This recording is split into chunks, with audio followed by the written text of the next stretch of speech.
जय हिंद। ट्रेडिशनल आयुर्वेदा में आपका स्वागत है।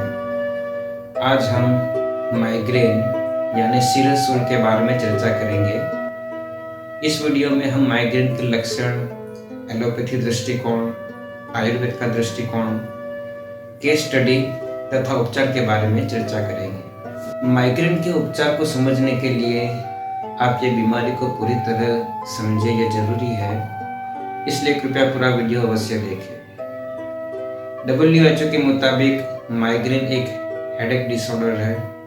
दुनिया की तकरीबन आधी आबादी अभी इस बीमारी से ग्रसित है। हर एक व्यक्ति को कम से कम एक वर्ष में एक बार इस बीमारी से जूझना पड़ता है। जब यह समस्या नियमित तौर पे होती है तब उसे माइग्रेन कहते हैं। आजकल ये सिर दर्द से जुड़ी हुई बीमारी, उसका उपचार चिकित्सा से जुड़े हुए लोगों के लिए भी एक सिरदर्द बन चुका है। फिर चाहे वो आयुर्वेद हो, एलोपैथी हो, अगर इसका उपचार सही ढंग से, सही पद्धति से हो, अगर दर्दी की प्रकृति, देश और काल के हिसाब से आयुर्वेदिक उपचार करें तो ये बीमारी फिर से अपना सिर नहीं उठा पाएगी। माइग्रेन को आयुर्वेदा में सिरशूल या सूर्यावर्त कहा गया है। यह बीमारी सूर्योदय के समय सर्वाधिक सिर के एक भाग में दर्द देती है। तदुपरांत दोपहर में चरम पर होती है और शाम होते होते कम हो जाती है। रात्रि के समय फिर दर्द शुरू होता है। यह एक विचित्र लक्षण उल्लेखित है जो हर केस में नहीं होता। व्यक्ति की प्रकृति अनुसार लक्षण भिन्न हो सकते हैं। सिर दर्द के साथ एक और लक्षण जान पड़ता है, वह है जी मचलना और उल्टी होना। माइग्रेन मस्तिष्क और रक्तवाहिनी के अति उत्तेजित हो जाने से होता है। पेशेंट ज़्यादा प्रकाश पसंद नहीं करता। कभी कभी दृष्टिभ्रम होना, दर्द वाले हिस्से से गाल तक करंट लगने जैसा आभास होना इत्यादि माइग्रेन के प्रमुख लक्षण हैं। मॉडर्न मेडिकल साइंस के मुताबिक माइग्रेन होने का कारण अभी तक स्पष्ट नहीं है। जेनेटिक और hormonal changes, environmental factors, food और गैस्ट्रिक रिएक्शन, स्ट्रेस इत्यादि को इसका कारण माना जाता है। अगर इसका कारण स्पष्ट नहीं है तो जाहिर है उपचार भी स्पष्ट नहीं है। एलोपैथी में दी जाने वाली जेनेरिक दवाइयों में प्रमुख पेन किलर्स ही होते हैं जो दिए जाते हैं। उपरांत अगर कॉन्स्टिपेशन है तो एंटासिड्स तथा मल्टीविटामिन्स भी दे दिए जाते हैं। पेन किलर्स में एस्पिरिन, आइबुप्रोफेन, ट्रिप्टेंस जैसी दवाइयाँ दी जाती है। अगर सिर दर्द की तकलीफ़ एक हफ्ते से भी ज़्यादा समय रहती है और ये दवाइयाँ सिर्फ टेम्पररीली राहत दे रही है तो आपको समझना है कि आप माइग्रेन की चुंगल में फंस चुके हैं। टेम्पररी रिलीफ के लिए बार बार पेन किलर्स लेना बहुत नुकसानदेह साबित हो सकता है। आप high blood pressure, diabetes, heart problem जैसी अन्य बीमारियों के भी शिकार हो सकते हैं। अब आयुर्वेदिक उपचार के बारे में चर्चा करेंगे। आयुर्वेद में जैसा कि कहा गया है, संक्षेपतः क्रिया योगो निदानम परिवर्जनम। रोग के कारणों का त्याग करने से रोग से स्वतः ही मुक्ति मिलती है।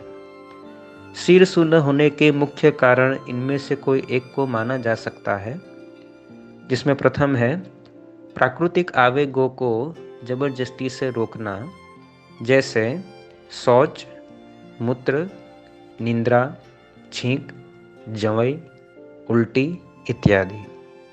दूसरा है अपचन और कब्ज होना। तीसरा है दूषित और अस्वच्छ आहार तथा बासी आहार। जो आहार एक दिन से भी ज़्यादा पुराना हो वह खाना भी बासी ही माना जाता है। कभी कभी ऐसा भी देखा गया है कि कोई बीमारी का इलाज चल रहा होता है और उसमें कुछ दवाई डॉक्टर देते हैं, उसके तुरंत बाद साइड इफ़ेक्ट के तौर पर माइग्रेन शुरू हो जाता है और वो लंबा खींचता है।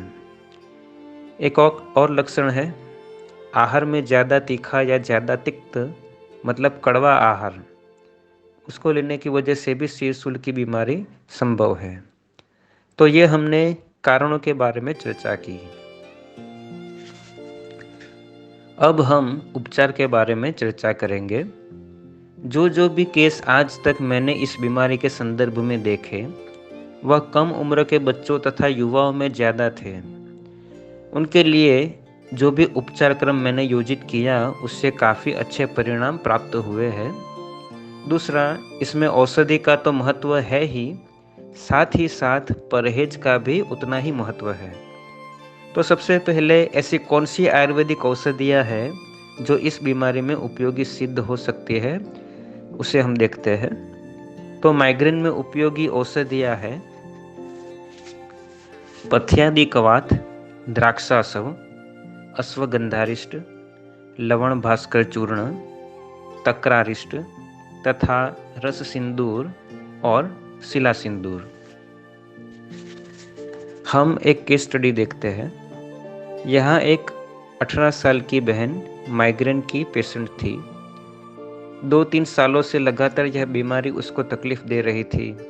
इसकी वजह से उसकी पढ़ाई भी बाधित हो गई थी। कई अलग अलग उपचार करवाए, लेकिन उससे लाभ नहीं हो रहा था। जब वह मेरे पास आई तो सर्वप्रथम मैंने उसके आहार विहार का अवलोकन किया। यह लड़की तीखा खाने की शौकीन थी। मसालेदार चीज़ें ये नियमित रूप से खाती थी। मसाले वाले पैकेट चिप्स तथा कुरकुरे इसके लिए नियमित थे। उपरांत जंक फूड तथा चाइनीज फूड भी निरंतर आहार में ले रही थी। किसी भी डॉक्टर तथा वैद्य ने इस बात पर ध्यान नहीं दिया था, सिर्फ दवाइयाँ दी थी।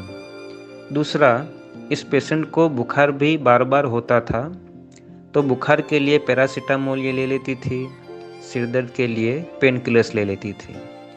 अब माइग्रेन उसको जड़ से पकड़ लिया था। मैंने सबसे पहले उसको ज़्यादा तीखा और मसालेदार तथा तले हुए कुरकुरे इत्यादि खाने को तुरंत बंद करने को कहा। सिर दर्द में टेम्पररी राहत के लिए आधा ग्राम रस सिंदूर 1 चम्मच मध के साथ लेने को कहा। पथ्यादि कवाथ सुबह नाश्ते के बाद 2 चम्मच पानी के साथ, और द्राक्षासव दोपहर भोजन के बाद 2 चम्मच पानी के साथ, तथा त्रिफला गुग्गल शाम को 1 गोली पानी के साथ लेने को कहा। अगर बुखार बढ़ जाए तो अश्वगंधा गिलोय और नीम पाउडर आधा चम्मच मिश्रित कर 1.5 गिलास पानी में उबाल कर छान ले और सुबह शाम आधा गिलास पी ले, बुखार में राहत मिलेगी। बुखार अच्छा होने पर यह उपचार बंद करें। जो भी आहार द्रव्य जो वायु को बढ़ाते हैं, उसे मैंने बंद करवाया, जैसे दूध, आलू, फ्लेवर वाली चीज़ें जैसे चॉकलेट्स, आइसक्रीम, चिप्स इत्यादि। उसे खुले सिर घूमने से भी मैंने मना किया। कहीं भी बाहर आते जाते स्कार्फ पहनने की सलाह दी। उसे योग तथा प्राणायाम करने की भी सलाह दी। यह उपचार क्रम से पेशेंट को बहुत ही जल्द आराम मिला। 1 ही सप्ताह में उसने इम्प्रूवमेंट दिखाया। पेशेंट ने सभी सूचनों का अक्षरशः पालन किया था, जिसका अच्छा परिणाम उसे मिला। सिर में तेल, एरंड तथा नारियल के तेल को मिश्रित कर हल्की मालिश कर सकते हैं। तेल थोड़ा सा गर्म करके भी उपयोग कर सकते हैं। लेकिन आजकल पंचकर्म के नाम पे ठगी का धंधा निकल पड़ा है।